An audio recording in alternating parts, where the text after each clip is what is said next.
L'image de l'ADN est une des images scientifiques les plus connues. On la retrouve partout, cette double hélice, à commencer par les séries policières, où elle sert pour figurer les analyses génétiques. Mais, à quoi ça ressemble vraiment à l'ADN, derrière cette image qu'on a toutes et tous? Pour ça, on a le microscope électronique, on fait chauffer les cristallographes, et on regarde à quoi ça ressemble vraiment à l'ADN, derrière l'image qu'on en a. Bienvenue dans ce nouvel épisode.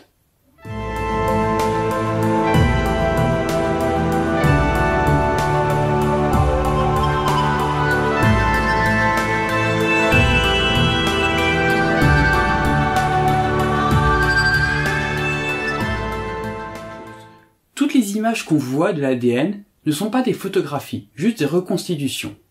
L'ADN, on ne le voit pas. En tout cas, on ne le voit pas directement comme on le représente.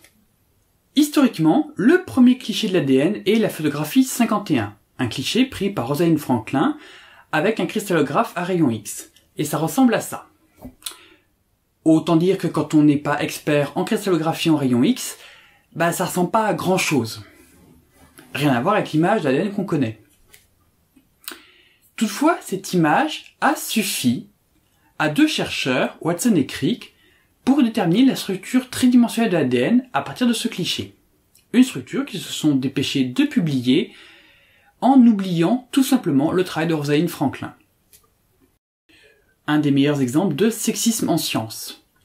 Je vais pas m'appesantir sur ce sujet-là parce que c'est pas ce qui m'intéresse aujourd'hui, mais si ce sujet vous intéresse, je vous recommande la vidéo de Tania Louis sur ce sujet. Encore une fois, le lien est dans la description. Si à partir de cette simple photographie, les chercheurs ont pu déterminer la structure de l'ADN, et à partir de là, on a pu en faire tous les dessins qu'on voulait, et bien sûr, et comprendre mieux les propriétés de l'ADN, les chercheurs ne l'ont pas réellement vu. En tout cas, pas comme on le voit sur ces images. En fait, l'ADN, sa structure, en tout cas, est beaucoup trop petite pour être vue directement. Mais il existe des moyens détournés de le voir. Il existe un premier moyen de voir l'ADN, c'est le microscope électronique. Le microscope électronique utilise à la place de la lumière un faisceau d'électrons pour voir des objets avec des tailles beaucoup plus fins ou des objets beaucoup trop petits pour être vus avec la lumière classique. Quand on observe l'ADN avec un microscope électronique, on obtient ça. Et tout ce qu'on voit, c'est un vague filament. Et si on zoome encore un peu, on distingue un tout petit peu de sa structure, mais là encore, le microscope électronique n'a pas une résolution suffisante pour révéler l'ADN tel qu'on le voit. Réalité, image qu'on en a. Donc une autre solution, c'est de séquencer l'ADN. Et dans ce cas-là, on ne voit pas l'ADN, mais on voit son contenu en termes d'information. Et c'est effectivement très intéressant, c'est une opération très courante dans les laboratoires. Ça permet de trouver les gènes, de découvrir leur information, mais on ne voit pas ADN. Tout ce qu'on voit, c'est finalement son contenu, de manière brute, sous une forme de lettres. Voilà. Bon, il y a quand même un moyen de voir l'ADN, sans microscope, juste avec nos yeux. Pour ça, il suffit de passer en cuisine, de prendre par exemple une banane, et on va extraire son ADN. Je vous montre. Nous voilà dans la cuisine du lieu où je vis. Et j'ai une blouse, parce qu'on va faire un peu de manipulation de produits. Rassurez-vous, c'est pas dangereux, c'est pour ça que je manipule ça avec des cheveux détachés. Une tasse à la main, en plus. Voilà. Ce qu'on va faire, c'est qu'on va extraire l'ADN, d'une banane.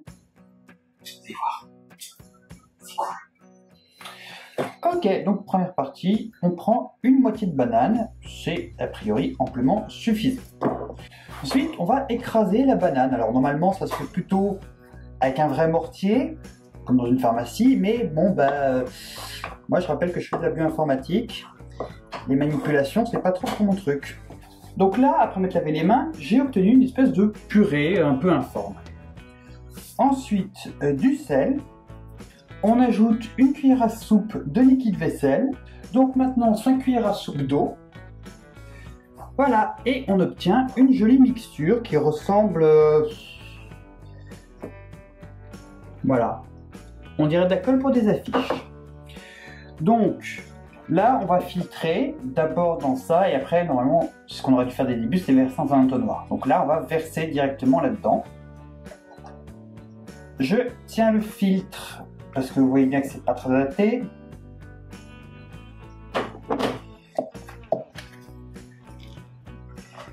Et on va laisser faire. Le but, ça va être de laisser passer que ce qui est petit, ce qui va éliminer notamment les gros morceaux.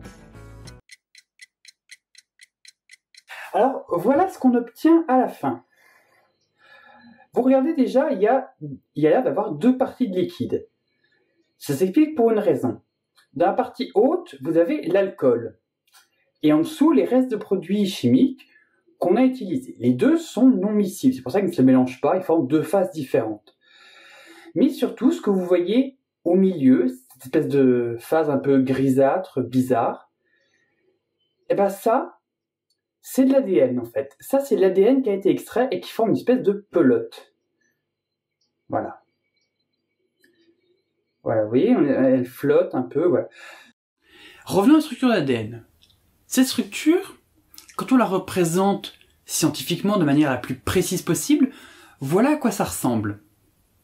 Très loin, en fait, des images qu'on en a, encore une fois. C'est beaucoup plus complexe. Cette représentation-là contient tous les atomes. Alors, c'est la représentation la plus exacte possible. Mais c'est aussi la plus complexe puisqu'elle contient toute l'information.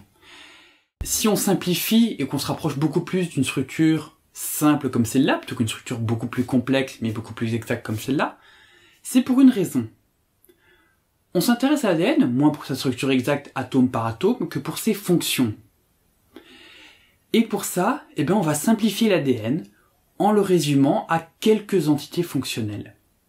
C'est pour ça qu'on représente finalement les nucléotides ici, et pas ce paquet d'atomes, et qu'on va finalement représenter le reste de la structure comme un simple brin, sans attarder plus. Parce que c'est finalement ce qui nous intéresse, le brin et les nucléotides et leur appariement. Et derrière cette image, il y a une autre réalité beaucoup plus complexe. En effet, l'ADN de nos cellules est très long. Mis bout à bout, toutes les molécules d'ADN mesureraient 2 mètres environ, pour chacune de nos cellules, ce qui est assez énorme comparé à la taille de la cellule. Bref, l'ADN est un peu comme cette corde, qui est beaucoup trop longue pour rentrer dans le cadre de l'image. Un peu comme l'ADN serait, si c'était un simple brin linéaire comme ça, trop long pour rentrer dans la cellule. L'ADN est donc en fait replié autour de petites molécules appelées histones, ce qui lui permet finalement de prendre moins de place en le condensant, un peu comme ce que je fais ici avec cette corde. À la fin, cette corde, elle tient dans le cadre de l'image par un simple jeu de repliement. Et c'est pareil avec l'ADN. L'ADN s'est d'abord roulé autour de petites molécules, les histones, et à cela s'ajoutent plusieurs niveaux de repliement qui peuvent aller jusqu'à un niveau de repliement ultime qui est la structure chromosomique telle qu'on la représente ici. De plus, ce repliement dynamique varie en fonction du temps et des conditions que subit la cellule. Un gène, pour être exprimé, doit se situer dans une portion d'ADN qui n'est pas condensée, qui n'est pas repliée. Enfin, une dernière chose. La représentation de l'ADN est souvent symétrique. Alors, je peux comprendre que représenter les choses de manière symétrique, c'est plus simple et plus esthétique. Parce qu'en fait, l'ADN, tel qu'il est représenté exactement, il n'est pas symétrique. Quand les deux brins se replient, se forment 2 sillons. Mais 2 sillons de taille différente. Un sillon majeur, un sillon mineur. Un grand et un petit, pour faire simple. Alors, ça peut paraître anodin, mais ces sillons ont un rôle majeur, puisqu'ils vont permettre l'interaction entre des molécules et l'ADN. Des molécules qui vont se fixer dans un sillon précis, parfois, et à une séquence d'ADN précise, et qui vont réguler très finement les gènes pour qu'ils s'expriment ou ne s'expriment pas selon les conditions. Donc, cette image d'ADN n'est qu'une reconstitution. Une image un peu simplifiée d'une réalité qu'on ne peut pas voir directement. Et c'est pour ça que cette image, on en a besoin, parce qu'en fait, elle nous permet de figurer l'ADN.